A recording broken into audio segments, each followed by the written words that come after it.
Graças a Deus por isso. Esse é o sermão de número 77. Essa é a primeira vez, eu acho, que nós ah, trabalhamos essa série dos Salmos, aqui, de Provérbios, aqui à noite, né? Ah, esse é o sermão de número 12 do capítulo 8, embora seja o de número 77 de todo o Provérbios. Nós ainda continuamos refletindo sobre o fato de que uma única escolha muda tudo. Nós estamos refletindo sobre escolhas. A série que nós temos nos debruçado em Provérbios é sabedoria que guarda o coração. Então nós vamos visitar o nome dessa série, o tema desse capítulo 8, algumas vezes no sermão, para a gente entender a linha de raciocínio que nós temos seguido.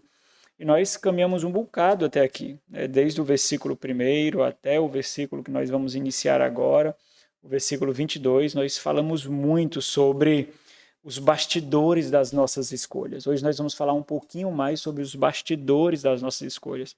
E é importante que você tenha muita intencionalidade em se deparar com esse sermão, entenda o que eu estou falando, porque você é soberano nas suas escolhas. Você pode fechar o seu coração para o Senhor, ou você pode abrir o seu coração para o Senhor. No final das contas, o Senhor vai ter fechado o seu coração e vai ter aberto o seu coração, mas você vai ser culpado de tudo isso diante de Deus. E é isso que é importante você perceber. Os bastidores das suas escolhas são construídos por você. As suas decisões são tomadas no silêncio do seu coração. Na grande maioria das vezes, quando você verbaliza as suas escolhas, quando você compartilha algumas escolhas, você já está completamente convicto da escolha que você tomou, por mais que você queira vesti-la com a roupagem de alguém humilde, de alguém ensinável. Mas na maioria das vezes, você já sabe qual é a decisão que você tomou, mas você precisa criar uma atmosfera de que você precisa de conselhos, você precisa de orientações, embora na grande maioria, repito, não é esse o fato, não é essa a verdade, porque você passa muito tempo consigo mesmo, você passa muito tempo com seu coração, você passa muito tempo com seus pensamentos. Então, aquilo que é importante para você, você cogita, você desenvolve, você trabalha com aquilo. Você conhece as pessoas que serão mais suscetíveis a você, daí então é muito mais fácil você buscar cúmplices para que você possa fortalecer as suas convicções, fortalecer as suas decisões, é mais fácil disso acontecer. Então entenda a importância, porque nós estamos nos detendo tanto nesse capítulo, porque existe um aspecto de soberania em você, nas escolhas que você toma, e uns aspectos muito fortes de autonomia, porque você passa muito tempo consigo mesmo, muito tempo. E na maioria das vezes as suas decisões, diante de conselhos que você busca, já foram todas tomadas. E por isso nós assumimos às vezes comportamento defensivo dos porquês que nós precisamos. Então eu não vou repetir todos os pontos que nós refletimos, desde o versículo 1 até esse ponto, vou fazer referência a um especificamente, que faz paralelo àquilo que nós refletimos hoje. Mas nós chegamos aqui à segunda parte, à segunda metade de Provérbios, capítulo 8, versículos 22 aos versículos 29, nós somos confrontados quanto à singularidade, à grandeza, à natureza da sabedoria. Não é uma sabedoria qualquer, não são conselhos quaisquer. Nós vemos aqui atributos de grandeza, de imponência dessa sabedoria.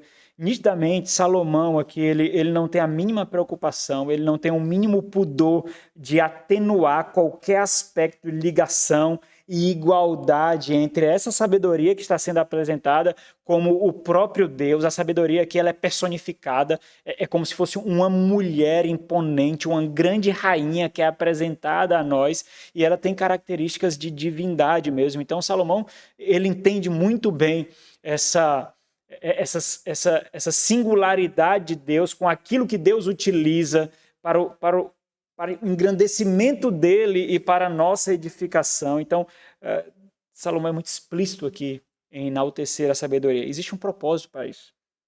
É justamente o desprezo que nós damos àquilo que o próprio Deus enaltece. Imagine o contraste. enquanto alguns desprezam, o próprio Deus enaltece e engrandece a sabedoria. É essa reflexão que vai ficar muito latente aqui. Simplesmente porque o que fica bastante explícito aqui é que escolher a sabedoria equivale a escolher a Deus. Por isso, essa harmonia de atributos de divindade, porque escolher a sabedoria significa escolher a Deus. Então, diante de qualquer escolha que nós precisamos fazer, existe uma escolha que deve ser feita que antecede a própria escolha. É escolher para Deus nas nossas escolhas. Nós escolhemos para Deus. E se aquela escolha, aquela decisão que eu tomar, aquela decisão que eu fizer, ela for contender com Deus, essa é uma escolha que não deve ser feita. Então, antes de tudo, qualquer escolha, existe uma escolha que antecede a escolha que fazemos, que é a escolha para Deus, ou a escolha para o desprezo do próprio Deus. Ou seja, quando nós escolhemos ouvir a sabedoria para tomada das nossas decisões, nós estamos colocando Deus em algum lugar, ou nós estamos nos colocando do lado de Deus, ou então nós estamos enxotando Deus no nosso coração. Entenda, você precisa entender que não quer dizer que a sua escolha vai redundar em desgraça. Você pode conseguir muitos bens materiais com isso, você pode ser muito feliz no relacionamento que você vai tomar, a escolha que você vai fazer, não importa. Não é isso que pauta o fato de que você quebrou ou não a lei de Deus, de que você afrontou ou não a Deus. Não é a sua experiência que mostra a veracidade da escolha que você tomou. Nós estamos muito acostumados a ter esse tipo de raciocínio, mas eu sinto tanta paz nisso. Eu sinto que Deus está me inclinando para isso. Entenda, irmãos. Deus não é uma peninha que faz cócegas nas nossas pernas, não. Se fosse assim, ele nos levava por meio de emoções e afeições. Existem diretrizes muito concretas para o Senhor nos conduzir. E quando escolhemos, não escolhemos porque sentimos, nós escolhemos porque sabemos. Muitas escolhas que nós precisaremos tomar, nós vamos fazer com lágrimas nos olhos, vamos fazer gemendo, mas vamos fazer porque nós sabemos que precisamos fazer essas escolhas. Então, Salomão aqui, como ele destaca, o próprio Salomão, ele dispõe a sabedoria com essas características de enaltecimento dela mesma, mostrando a grandeza e a singularidade dela. E a singularidade dela é mostrada porque ela é descrita aqui como arquiteto de Deus. Deus a utilizou para a sua criação. Então, pense em todos os projetos que nós queremos construir. Qual projeto pode se comparar ao projeto da criação divina? E Deus usou a sabedoria que é fornecida a nós para toda a obra da criação, para tecer cada parte do nosso corpo, para edificar cada parte de toda a existência. Por isso, essa segunda parte de Provérbios 8 é desenvolvida, na verdade, ela desenvolve aquilo que nós vimos no capítulo 8, a partir do versículo 14. No capítulo 8, no versículo 14 ao 16, nós vemos ali o sábio enaltecendo a sabedoria, mostrando-nos, e esse foi o tema da mensagem, a loucura de escolhas autônomas. E ele nos deu apenas uma introdução do que ele vai fazer agora. Olha o que ele diz em Provérbios 8,14. Meu é o conselho e a verdadeira sabedoria. Eu sou o entendimento. Minha é a fortaleza. Por meu intermédio reinam os reis, e os príncipes decretam justiça. Por meu intermédio governam os príncipes, os nobres e todos os juízes da terra. Ora, irmãos, diante de tudo que nós temos refletido, questionamento exortativo, obviamente, à luz da grandeza e do privilégio de ter a sabedoria à nossa disposição, é o seguinte: que louco não lhe daria ouvidos. Se príncipes decretam justiça por meio dela, se por intermédio dessa sabedoria príncipes governam, reis decretam a sua vontade, qual o louco desprezaria essa sabedoria? Qual o louco desprezaria esse entendimento? Porque nós não a ouviríamos. E aí é importante, irmãos, compreender o que está acontecendo aqui. Considerando todo o contexto, nós somos inseridos aqui nesse ensino. Então, eu criei 2 cenários para tentar ilustrar. Essa é a primeira ilustração. Vamos criar um cenário aqui diante do que está acontecendo. De tudo aquilo que tem acontecido. Nós temos sido espectadores, e ao mesmo tempo que nós temos sido espectadores, nós temos sido aprendizes de um pai que exorta o filho. É isso que está acontecendo aqui, pelo menos até o capítulo 9. Até o capítulo 9, nós vemos sermões, a semelhança do que acontece com o seu filho, por exemplo. O seu filho faz alguma besteira, alguma burrada, alguma tolice, e você coloca ele diante de si, conversa com ele e dá um sermão a ele. Então, é isso que o pai está fazendo com o filho aqui. Então, Deus é personificado no próprio pai aqui, e o pai instrui o filho acerca da sabedoria que ele está proferindo para o filho. Então, nós temos sido espectadores, meio que olhando ali o pai instruindo o filho, e com isso também nós estamos cientes de que o pai quer nos instruir também diante da burrada que o filho fez. E nós somos aprendizes também.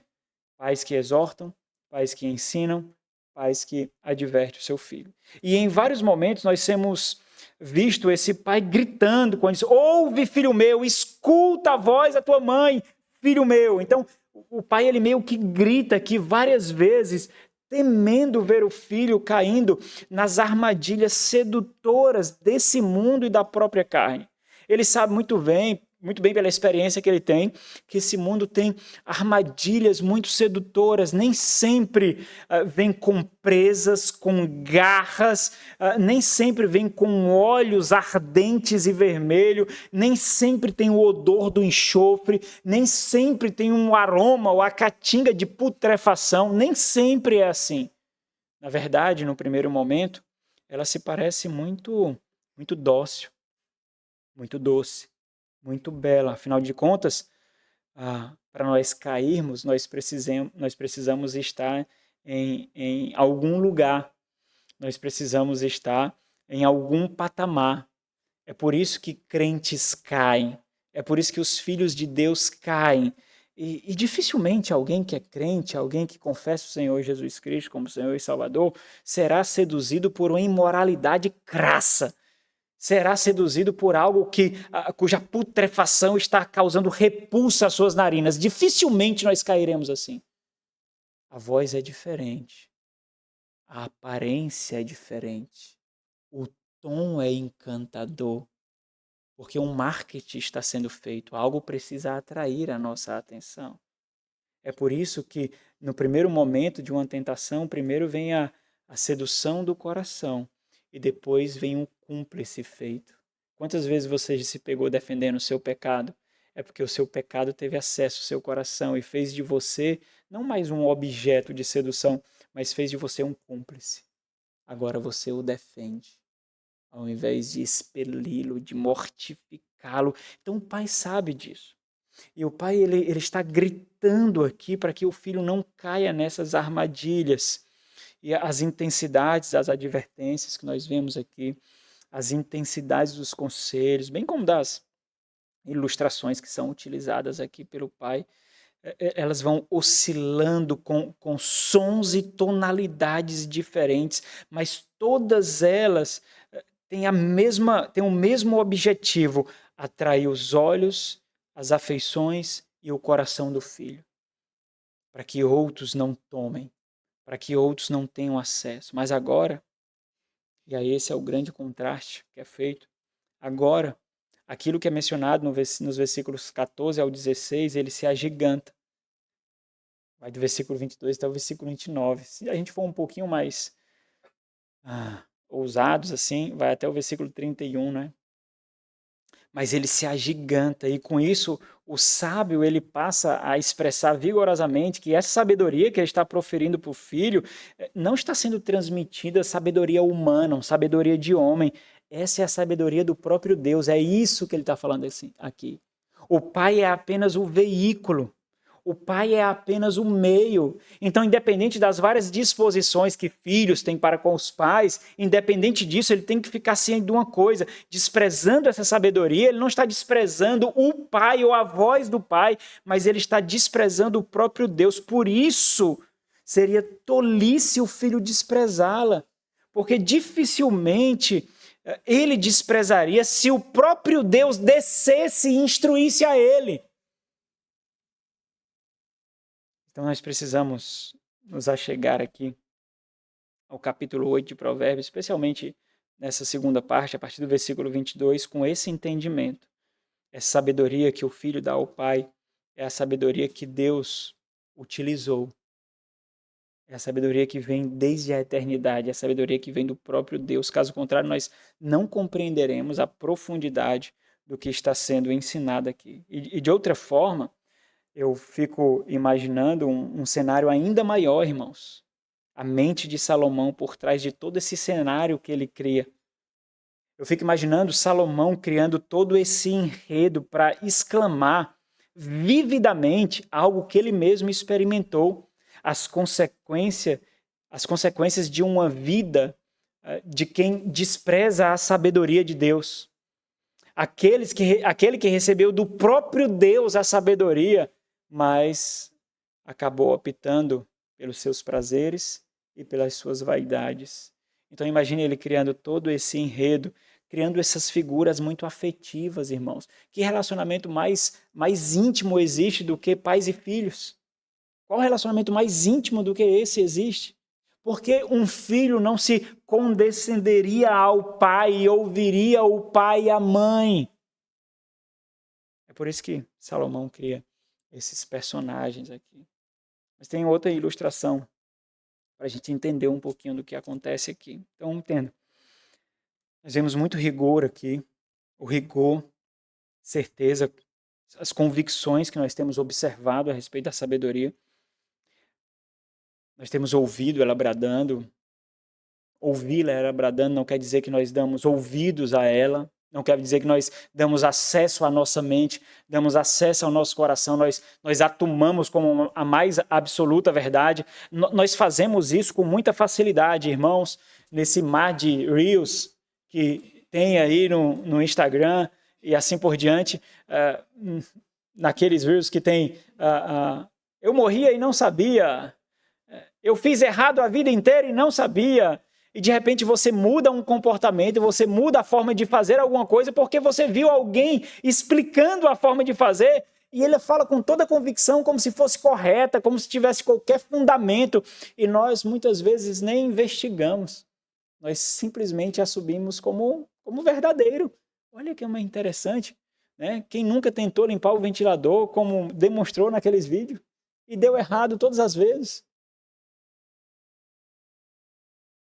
Mas nós nos desprotegemos no nosso coração com tanta facilidade. O grande problema é porque nós não somos tão intencionais de nos atentarmos nas besteiras que nós fazemos. Porque se nós fôssemos, nós aprenderíamos bem mais com isso. Então, imagine o seguinte cenário. Você está caminhando numa rua, uma rua que você nunca viu, você não conhece, é uma rua desconhecida para você, e você está caminhando ali, está de passagem por ali. E apesar dela ser desconhecida, nitidamente não há nada que lhe assuste, não há nada que lhe cause espanto.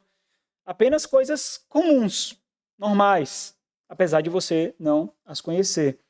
Mas coisas com as quais você já está acostumado. Então você, de repente, olha para o lado e você avista uma bela casa. Uma casa com características daquela que você sempre sonhou e nunca teve. Você avista essa casa e nessa casa algo lhe chama a atenção, você fixa os seus olhos ali, você para por um instante e alguém lhe chama a atenção. Você não consegue ver quem é, mas você escuta uma voz que suavemente lhe chama. A voz parece tão tranquila, parece tão suave, tão doce. Então você decide se aproximar para entender o que foi aquilo que captou as suas afeições. E à medida que você caminha em direção àquela casa que lhe atraiu, você escuta inúmeras promessas e facilidades que vêm dessa voz. E a semelhança daquilo que acontece, como você imagina, se eu ganhasse na loteria, se eu recebesse uma herança, se eu achasse uma mala de dinheiro, você começa a vislumbrar tantas promessas sendo executadas e tantas facilidades naquele pequeno trajeto que você caminha da rua que você estava até essa casa tão bela, com essa voz tão sedutora, com essa voz tão suave.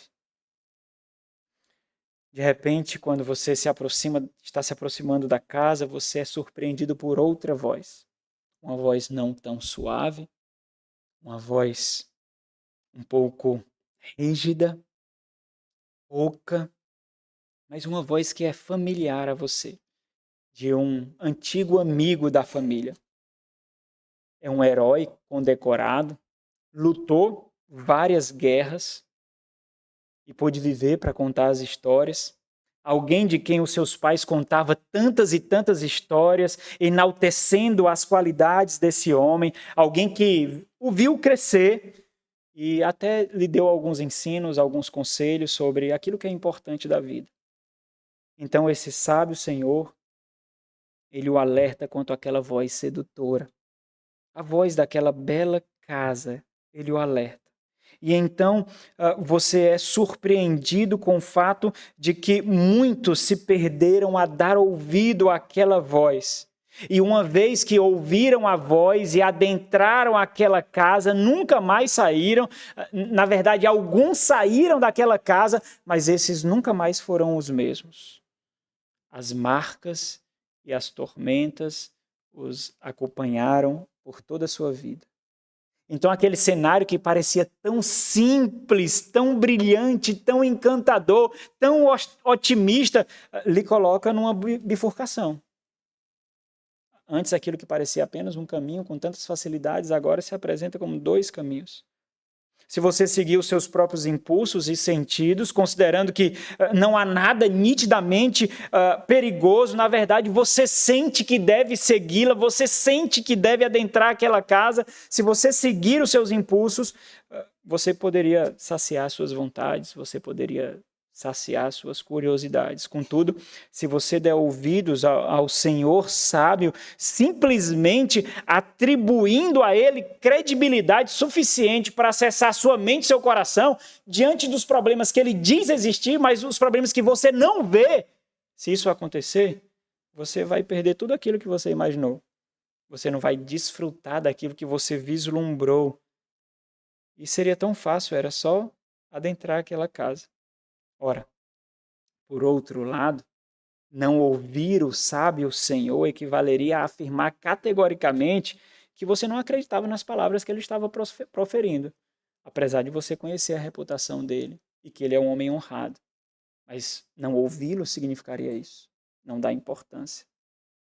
Ouvi-lo, no entanto, significaria aceitar as renúncias e perdas de tantas coisas e situações que aquela voz o fez imaginar. O que você faria?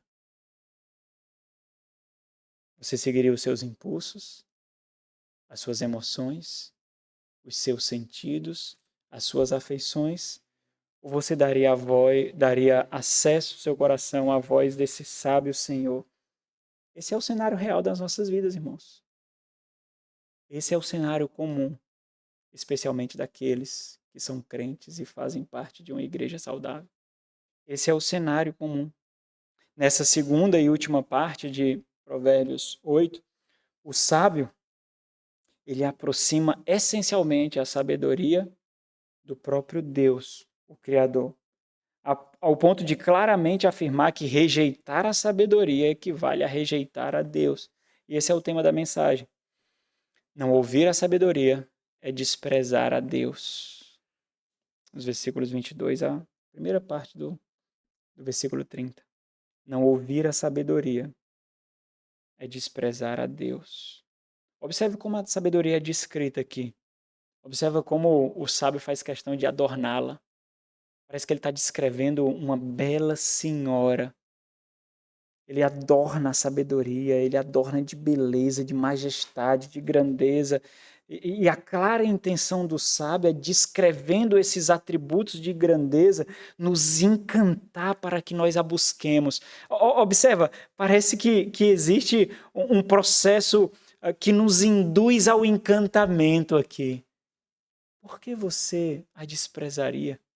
Por que você não desejaria ouvir essa voz que só trará benefícios a você? Parece que existe um processo de sedução aqui. E a sua antiguidade é destacada aqui para realçar o fato de que gerações passam, e a sabedoria simplesmente permanece. Ela continua. As nossas vaidades passam, junto com as gerações que as abraçam. E elas não ficam para contar a história. Mas a sabedoria não, é completamente diferente. Da eternidade, ela toca e forma a nossa presente era, e ela simplesmente continua para a eternidade que virá. Por isso a reflexão advinda aqui desse ensino é muito simples. Lá no final dos versículos ele professa isso. Felizes e seguros são aqueles que dão ouvido à sabedoria. Talvez a grande dificuldade disso é porque a nossa concepção de felicidade é diferente de felicidade bíblica. A nossa concepção de satisfação, de contentamento, de graça, de sucesso. Talvez o grande ponto não é que a Bíblia promete algo e ela não nos dá. Nós ouvimos o pastor pregando e ele prometeu algo vindo das Escrituras, mas nós não recebemos. Talvez é porque a felicidade descrita nas Sagradas Escrituras não seja dinheiro, não seja bens, não seja concurso, não seja emprego, não seja casa, não seja cura de uma enfermidade. Talvez nossa concepção de felicidade é diferente. Nós podemos ser felizes doentes de morte. Nós podemos ser felizes vendo entes queridos, deixando essa eternidade para se encontrar com o Senhor. Talvez nós concebemos a felicidade de uma forma muito afetiva, movido por nossas emoções. Agora, novamente, é muito importante perceber que até aqui nós fomos apresentados ao caráter ordinário da sabedoria. Vem através da boca de um homem, vem através do pai, vem através da mãe. Não vem através de anjos, não vem através de seres celestiais. São pais comuns ensinando os filhos os perigos comuns pelos quais eles passaram, às vezes caíram, mas permaneceram, aprenderam, problemas que nós não deveríamos passar. Ou seja, a sabedoria ela chega até nós pela boca de homens e mulheres comuns, pais e mães, não por meio de uma visão, não por meio de sonhos, de tal forma que nós devemos ouvi-la por aquilo que ela é, pela riqueza que ela tem, pelo teor que ela é, sabedoria de Deus. Por isso nós devemos nos despir das nossas pressuposições, nos despir das nossas reticências, preconceitos, preconcepções e ouvir a sabedoria como de fato ela é. Às vezes nós temos algumas reservas quanto aos veículos, né? Às vezes aquela irmã parece tão sábia, mas olha, eu não consigo ouvir dela, sabe? Às vezes aquele irmão, ele parece tão entendido assim, parece tão próximo de Deus, mas às vezes dá uma furada que não me entra o que ele fala. Nós sempre seremos imperfeitos, irmãos. Se for esperar a perfeição do veículo, isso nunca vai acontecer. Quanto mais próximo você for dos veículos, mais podridão você enxergará, mais defeito, mais mazelas. Nós somos pecadores. Todos nós temos teto de vidro, os pés de barro. Não lança pedra não, porque quebra mesmo. É assim, todos nós, não adianta buscar perfeição de pai, perfeição de marido, perfeição de mãe, perfeição de esposa. Não adianta que não vai ter não, não vai ter. Tantas e tantas vezes nós tropeçamos naquilo que nós mesmos ensinamos. Mas o que nos faz piedosos não é o fato de acertar irrestritamente, não. É o fato de saber que nós não podemos ser sabotadores de nós mesmos. Nós não podemos ser sabotadores de nossa família. Nós continuamos lutando, continuamos na batalha. É isso que nos faz piedosos. Não é uma moralidade ilibada, em que ninguém é capaz de nos apontar erros, como pais, como maridos, como filhos, como mães, como esposos. Não é isso não, mas é isso que nós esperamos. Talvez seja justamente por isso que nós gostamos tanto de ouvir conselhos de personalidades nas redes sociais. Porque nós não sabemos como eles são como pais, como maridos, como os filhos. Então é muito fácil de criar um cenário em que eles são aquilo que eles pregam, perfeitos, como Cristo é. Daí então é mais fácil abrir o coração para receber conselho deles. Mas aqueles que você sabe que já vacilou como marido, já vacilou como esposa, já vacilou como mulher, mãe, filho, como crente, desse daí não dá para receber não. Porque se o que ele fala fosse tão veraz, ele viveria. Mas se ele falar dele mesmo, não é para ouvir mesmo não. Se ele falar dele mesmo, não é para ouvir. Agora, se ele falar da sabedoria de Deus, é de Deus. Não é dele. Não é de homem. Então, esse é o grande contraste aqui. Apesar do pai ter autoridade suficiente para fazer o filho ouvir, pai, por que eu lhe escutaria? Porque eu sou seu pai. E filhos ouvem os pais. Filhos não questionam os pais. Filhos não colocam os pais na parede. Filhos ouvem calado e diz sim, Senhor, sim, Senhora. Acabou. Mas o sábio conhece a nossa estultícia, a nossa tolice. E sabe que nós temos o coração duro o suficiente para colocar os nossos pais na parede. Então ele diz, filho, vem de Deus. Vem de Deus. Não é palavra minha, não é sabedoria minha, vem de Deus. Então nós precisamos nos despir de todas essas concepções. Se alguém for assim, eu ouvirei. Se alguém falar dessa forma, eu ouvirei. Nós precisamos, irmãos, definir de uma vez por todas quem serão os instrumentos para a nossa mortificação. Nós precisamos. Nós precisamos definir de uma vez por todas quem são aqueles que serão instrumentos de Deus para me santificar, para me fazer eu desfrutar de piedade. Porque se nós definirmos, quando esses instrumentos estiverem nos martelando, quando esses instrumentos estiverem nos açoitando com a verdade de Deus, nós não vamos racionalizar. Mas também, mas foi aquilo. Nós precisamos definir. E se você é membro de uma igreja local, isso já deveria estar muito bem definido. Muito bem definido.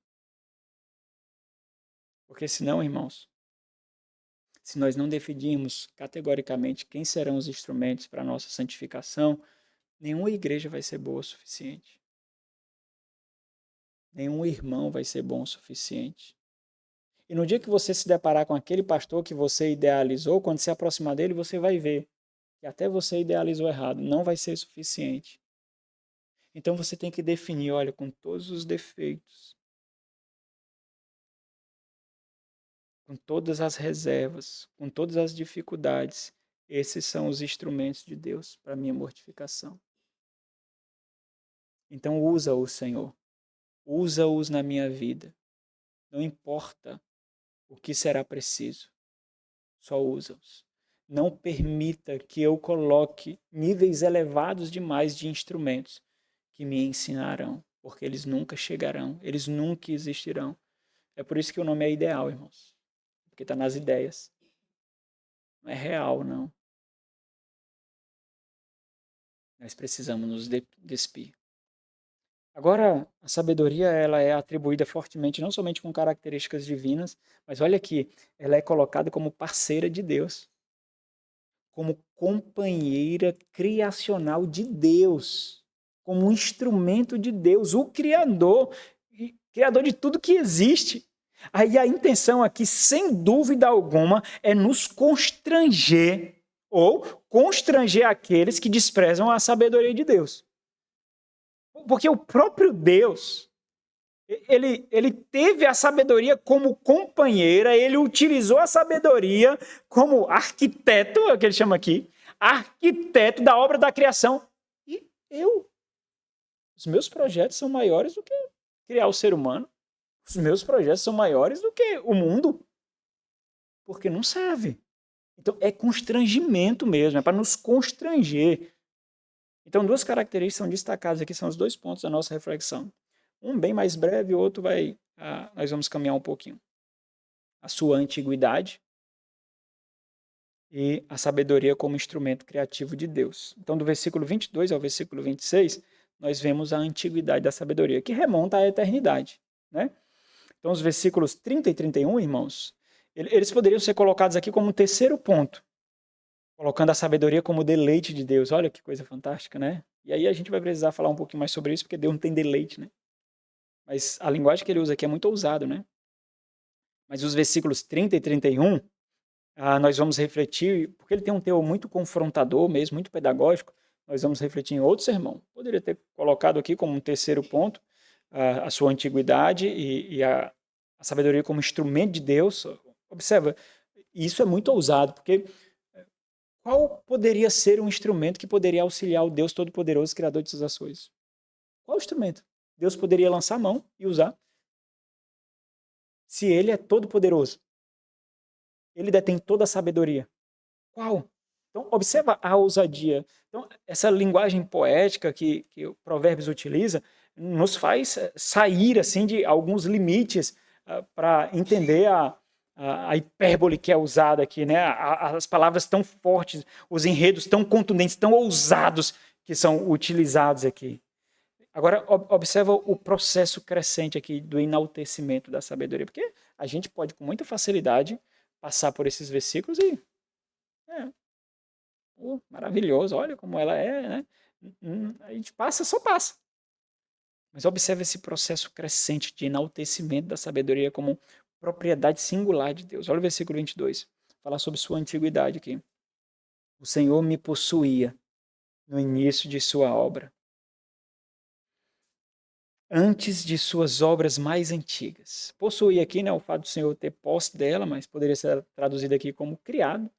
O Senhor me criou para a sua obra, né? Antes das suas obras mais antigas, o Senhor me criou. A ideia de que Deus, a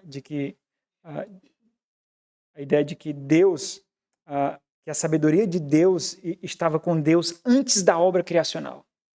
Ela estava com Deus. O sábio, então, ele usa essa poesia para mostrar como se o próprio Deus, fazendo a sabedoria, fez a sabedoria de sua companheira como fonte do seu agrado. Então, entenda, é um recurso poético aqui, é um recurso pedagógico que ele utiliza para nos convencer da grandeza da sabedoria e de por que nós devemos buscá-la. Olha o versículo 23 ao 26.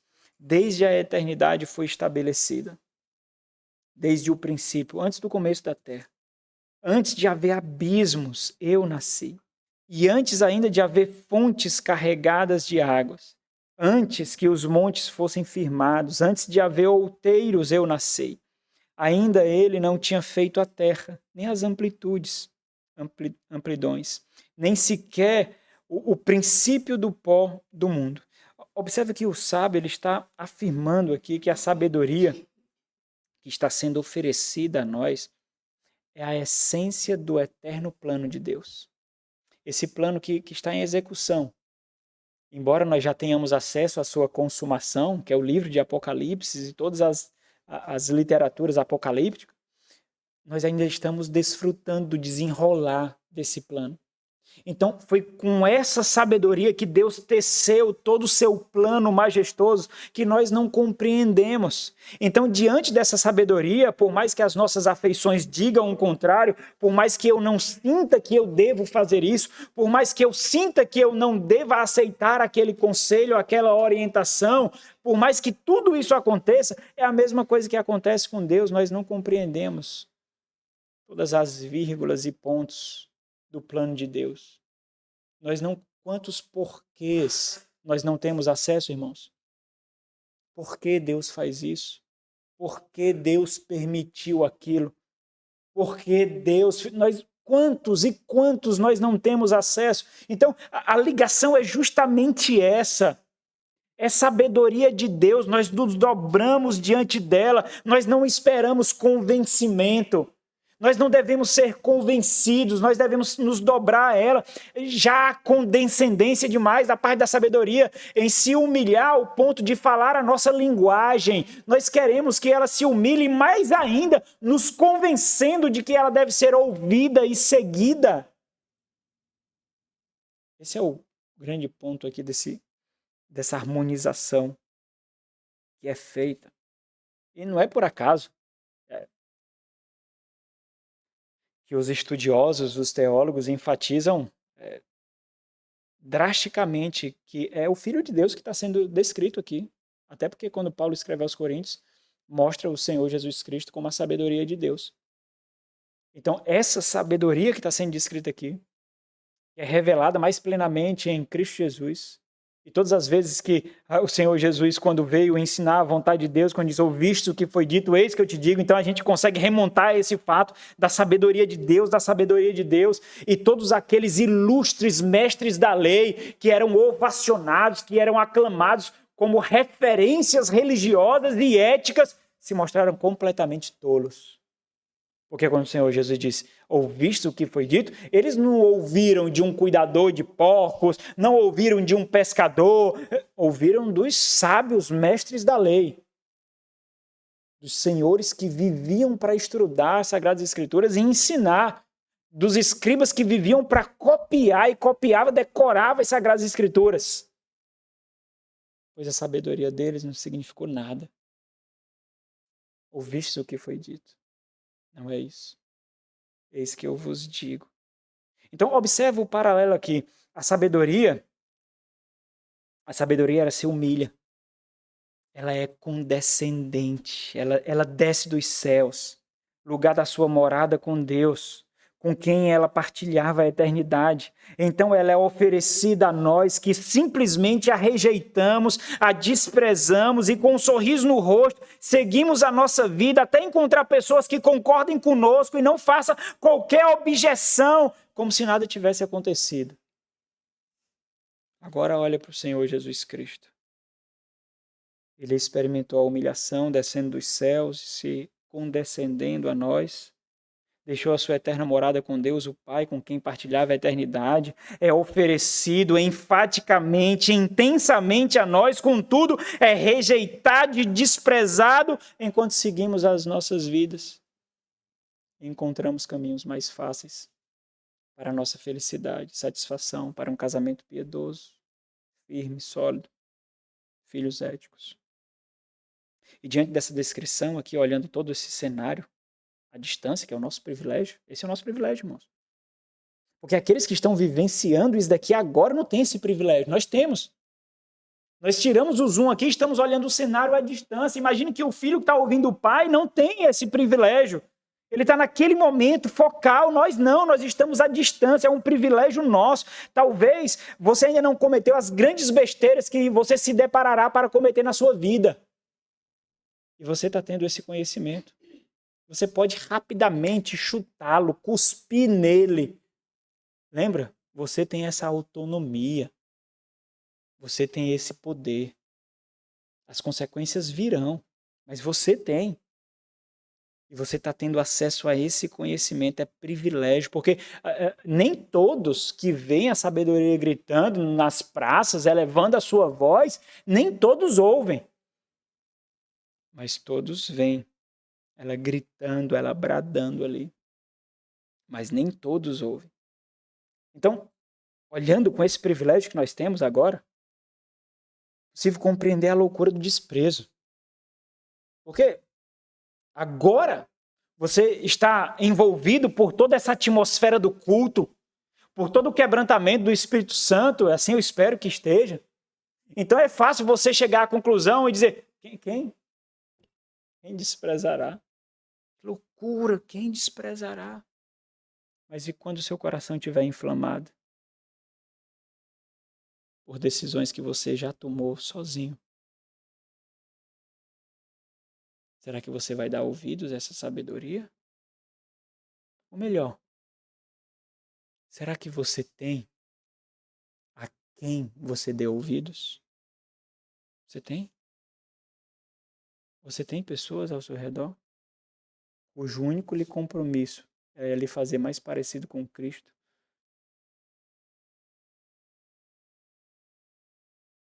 Aqueles com quem você firmou um pacto. Esse será o instrumento que me conduzirá nessa peregrinação. Não caminharei sozinho.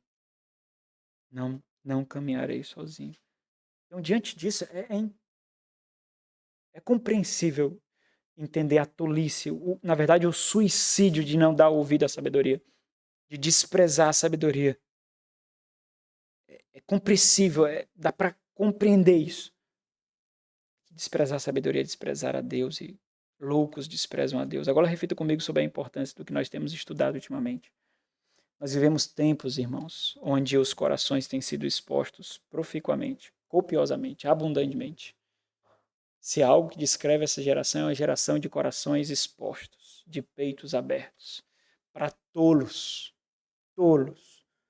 para seduções imaturas e pobres, coisas que há pouco tempo atrás não seduziam homens, não seduziam mulheres, mas agora têm seduzido drasticamente, não somente homens e mulheres, mas jovens. Pais que têm exposto seus filhos à rede social de uma forma avassaladora. Nós vivemos esses tempos de corações expostos. Nós precisamos urgentemente de sabedoria que guarde o nosso coração, porque disso depende a nossa sobrevivência e daqueles que nós amamos. Considerando que não precisamos de muito para nos perdermos, ou você acha que você precisa de muito para se perder? Você acha que precisa de muito para acabar com o seu casamento, para acabar com a sua família, para acabar com o seu emprego? Você não precisa de muito, não. E se você for sincero consigo mesmo, você sabe que não precisa de muito. Não precisa. Então, considerando que nós não precisamos de muito para nos perdermos, para jogar tudo a perder, nós entendemos que apenas uma escolha pode mudar tudo. Uma única escolha pode mudar tudo. Nós não devemos ser tolos e irresponsáveis ao ponto de brincar com esse perigo que somos nós mesmos. Especialmente cientes do fato de que nós não estamos simplesmente rejeitando uma sabedoria qualquer, mas que o fato de que se nós não ouvirmos a sabedoria, nós estamos desprezando a Deus, o Senhor que tanto nós professamos. Portanto, por qual motivo não usufruiríamos da eterna e majestosa sabedoria de Deus que é oferecida a nós? Por que escolheríamos a nossa própria sabedoria, especialmente contrastando os atributos da nossa sabedoria com os atributos da sabedoria de Deus? Descreve a sua sabedoria para mim. Como você descreveria a sua sabedoria? Eu sei que eu poderia vomitar, mas tenta. Tenta descrever a sua sabedoria, os atributos dela. Como você descreveria a sua sabedoria? Sabe, irmãos? Eu não sei vocês, mas quando eu faço essa reflexão,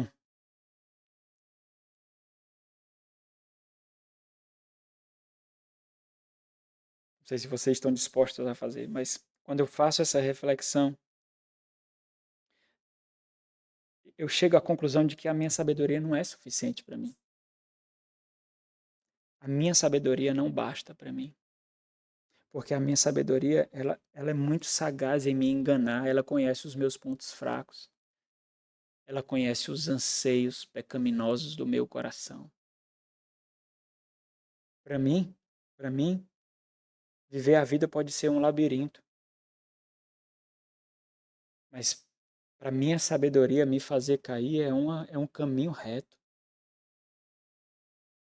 Ela conhece os meus podres. Ela conhece. Ela me seduz de uma forma que tantas e tantas vezes eu não consigo resistir.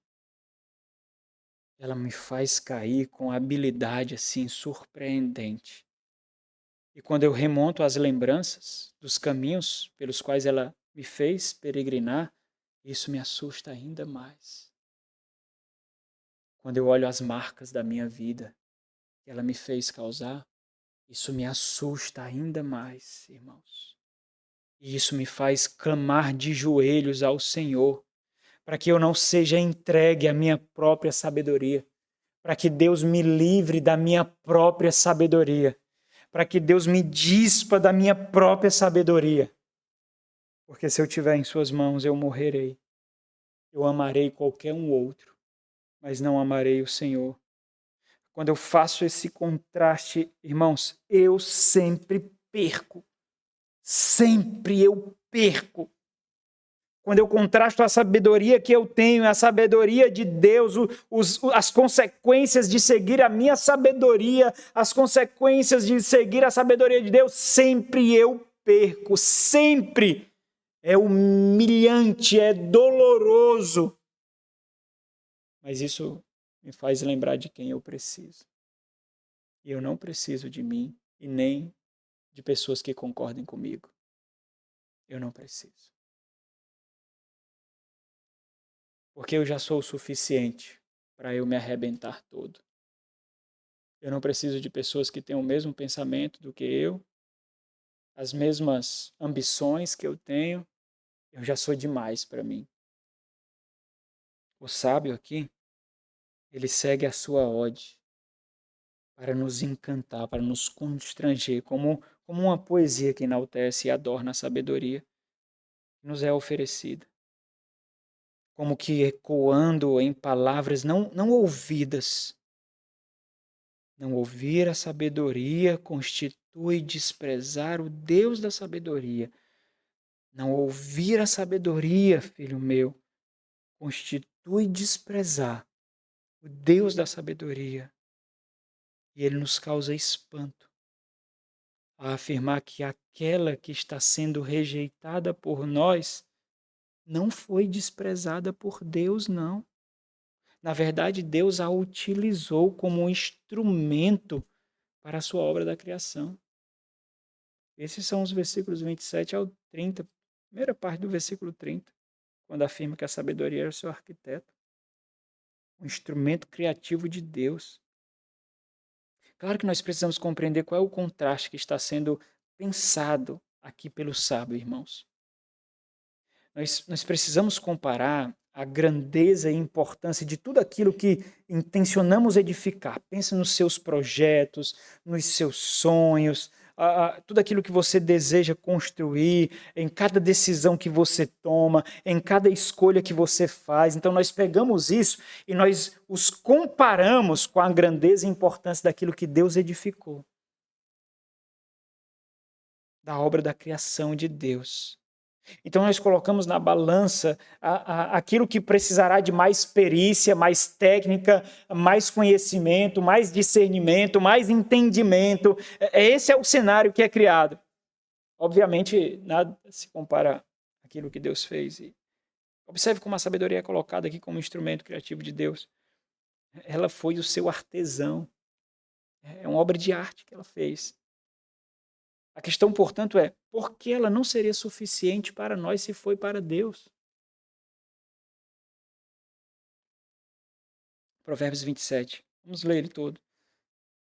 Provérbios 8, 27 diz assim: quando ele preparava os céus, aí estava eu. Quando traçava o horizonte sobre a face do abismo, quando firmava as nuvens de cima, quando estabelecia as fontes do abismo, quando fixava o mar o seu limite, para que as águas não traspassassem os seus limites, quando compunham os fundamentos da terra, então eu estava com ele e era o seu arquiteto. Olha que coisa bela, era o seu artesão. É isso que essa palavra quer dizer. Especificamente quer dizer mestre de obras.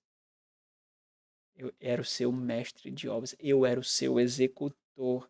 Alguém que tece uma obra-prima, alguém que edifica uma construção complexa, alguém com habilidade, perícias para realizar algo muito técnico, preciso, complexo.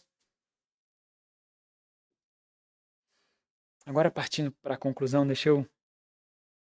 eu fiz algo aqui interessante para a gente entender o que esses versículos 27 ao 30, eles representam para nós nesse cenário de tomada de decisões. Se nós usarmos a licença aqui para a ilustração como um recurso pedagógico, como a sabedoria foi utilizada por Deus em cada estágio da criação, observa que ele está descrevendo estágios da criação, né? Quando Deus firmava, quando Deus estabelecia, quando Deus colocava limites. Então, existem estágios aqui de um processo de execução. Se nós olharmos para isso como um esboço para a execução dos nossos projetos, para a execução das nossas decisões, como seria? Eu fiz algo aqui para a gente entender. Versículo 27, quando os projetos são avaliados. Versículo 28, quando os projetos são executados. Versículo 29, quando os projetos são estabelecidos. E versículo 30, o prumo de fidelidade com tudo aquilo que você projetou. Então, deixa eu descrever como é que ficaria aqui. Ó. Você pode ler depois o versículo que eu vou dizer e vai casar direitinho. Versículo 27, quando os projetos são avaliados. Diz assim: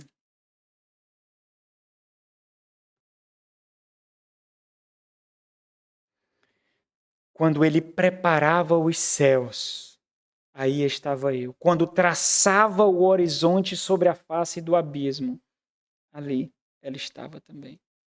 Versículo 27, imagine usando a sabedoria do Senhor como seu mecanismo de proteção.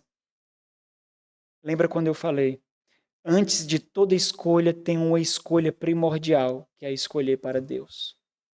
Somente ciente de que aquela sua escolha lhe conduzirá para o Senhor ou para distante do Senhor, é que você é capaz de fazer aquela escolha, de tomar aquela decisão. Então, quando você executa os seus projetos, as suas decisões, você tem que lançar mão, usar a sabedoria de Deus como mecanismo de proteção, avaliando as suas consequências, avaliando os seus frutos, para então você firmá-lo no coração. Antes disso, não permita que nenhum sonho, nenhuma decisão que precise ser tomada, nenhum processo que precise ser executado alcance o seu coração sem você avaliar primeiramente isso, calculando a sua execução. Quais seriam as implicações disso na minha vida como um todo? Na minha igreja, naqueles que eu amo. Quais seriam as implicações disso? Versículo 28. Quando os projetos são executados, diz assim o versículo, quando firmava as nuvens de cima, quando estabelecia as fontes do abismo, sabedoria ecoa, eu estava lá.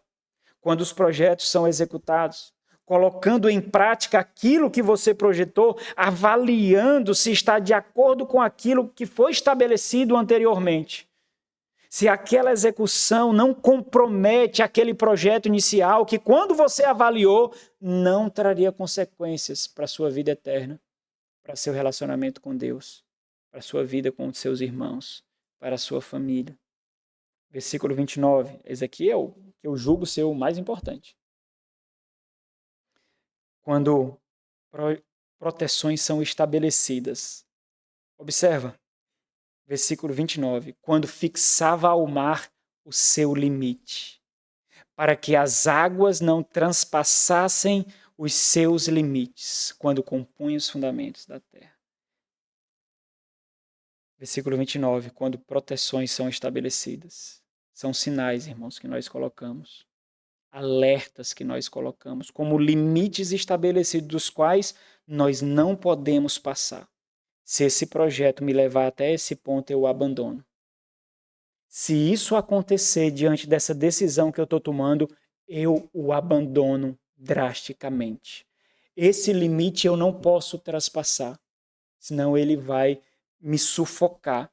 E é importante fazer isso desde o início de tudo, para que você não seja pego do andamento do projeto em execução. Para que você não seja pego no sufoco de já experimentar as consequências das suas decisões. É só até esse limite que eu vou, diante desse projeto que eu estou fazendo, diante dessa escolha que eu fiz. Se vierem consequências, se vierem efeitos colaterais e atingirem esse limite, pode ser com seus filhos, pode ser com seu casamento, pode ser para a sua fé, pode ser sua vida com a igreja, pode ser o seu tempo com Deus. Sabe quando você passa tanto tempo sem ler a Bíblia? Sabe quando você come todos os dias, se lambuza na glutonaria, mas não lê a palavra de Deus um dia? Sabe quando você alimenta a sua carne com entretenimento, mas você não descansa em tempo de solitude com Deus? É porque você não tem limites. Simplesmente você não tem limites. Você não estabeleceu limites. Eu não me divertirei se eu não tiver tempo para edificar minha alma. Por que você não faz isso? Quantas vezes eu me alimentei o meu corpo hoje? Não vou tomar a minha última refeição até não tiver um momento para alimentar a minha alma. Não vou. Não vou. Não vou. Mas você não tem limites. O mundo é o seu ditador. A agenda é o seu senhor. E você glamoriza isso. Eu preciso trazer alimento para o seu lar. Não é você que traz alimento para o seu lar, não. Tolo. Não é você. Não é. Deus é dono do ouro e da prata. Deus que mantém os celeiros cheios. Deus. Deus. Estabeleça limite nos seus projetos. E deixe claro com você mesmo que se esse limite for ultrapassado, que pode ser uma aprovação, você não permitirá que esse projeto continue, que a sua decisão prossiga. Talvez esse seja o principal ensino aqui. São valores e realidades que você não está disposto a negociar. Algo que lhe custa, algo que você não está disposto a perder. E o versículo 30. O prumo da piedade. Então, eu estava com ele, Deus, e eu, a sabedoria, era o seu arquiteto. Aqui, irmãos, cada passo da sua execução de projeto, cada estágio da decisão que você tomou, você precisa avaliar se a sabedoria de Deus está sendo seu arquiteto. Se tudo passa pelo crivo da sabedoria de Deus, em cada estágio, opa, isso aqui aconteceu. Só que é o seguinte, se eu não fizer isso, eu não consigo. Porque as pessoas aqui, nesse tipo de situação, eles têm que ter esse... Sabe, a gente chama de corrupção, mas é o jeitinho dele. Sabe quando a gente quer enfeitar um negócio? A gente sabe que é errado. A gente quer enfeitar. É o jeito dele, sabe? Então tem umas leis muito doidas. É o jeito. Então, se a gente não fizer isso, ninguém consegue fazer. Ninguém não consegue. Limite. Se você ultrapassar isso, você vai estar ciente de que a sabedoria de Deus não está com você. Se você negociar o seu casamento, a integridade do seu casamento, a harmonia do seu lar, a sabedoria de você solta a sua mão. A sabedoria de Deus solta a sua mão. Se você corromper os objetivos do seu filho, você quer que ele seja o quê? Juiz, advogado, empresário, concursado. Deus não vai estar com você, não. A sabedoria de Deus não vai estar com você. Ele precisa ser o quê, irmãos? Crente. Cidadão dos céus. E por ser cidadão dos céus, ele vai exercer a vocação que Deus deu a ele em qualquer esfera desse planeta. Porque se você corromper o destino eterno dos seus filhos por causa de ambições materialistas, a sabedoria de Deus não vai estar com você. E não adianta vir na igreja depois pedir ajuda, não. Não adianta, não. Você fez a bobagem. E isso deixa marcas. Marcas. E você vai ter que olhar toda a sua vida para essas marcas que você causou. Então estabeleça limites e fique ciente de que se você ultrapassar aquele limite, a sabedoria de Deus solta a sua mão. E não adianta pagar promessa, não adianta querer fazer pacto, não adianta ter linguagem piedosa. Tenha ciente de que cada ondulação ou consequência das escolhas que você fez, a sabedoria de Deus continua sendo o arquiteto dela. Porque isso, irmãos, isso vai lhe dar descanso de que aquilo realmente vem de Deus e de que não é nas suas forças. Não é por causa da idolatria dos seus pensamentos. Eu quero e vou conseguir até o fim. Não é.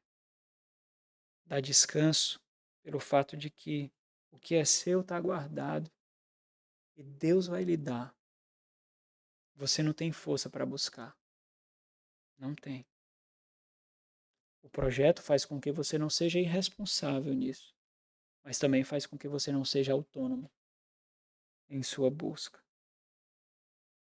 Capítulo 18 de Provérbios, versículo 1, já falei sobre ele algumas vezes aqui, diz assim: o solitário busca o seu próprio interesse. Provérbio 18:1. O solitário busca o seu próprio interesse. E por buscar o seu próprio interesse, o que ele faz? Insurge-se, rebela-se contra a verdadeira sabedoria. Sabe, irmãos, a gente conclui. Nós não temos muitas oportunidades desse lado da eternidade, irmãos. Nós não temos. Às vezes é só uma decisão. Às vezes basta uma escolha só, tudo muda. Tudo. Só uma. Uma escolha. Tudo muda. Vamos orar. Nosso Senhor, nós somos insuficientes para viver essa vida, meu Deus. Nós não conseguimos. Simplesmente nós não conseguimos. A nossa história atesta isso. As nossas marcas. Nós temos tantas cicatrizes por seguirmos a nossa própria sabedoria, por darmos ouvido à nossa própria estutice. Às vezes a nossa estutice é tão eloquente, Deus, tão culta, nos convence com facilidade tão grande. Mas nós confessamos hoje diante do Senhor que nós não conseguimos. Nós não conseguimos. Não nos permita desprezar a sabedoria, ó Deus. E assim não nos permita desprezar o Senhor. Vence-nos, Senhor. Invade o nosso coração. Vence-nos. Conquista-nos, ó Pai. Em nome de Cristo Jesus, ó Deus, rogamos ao Senhor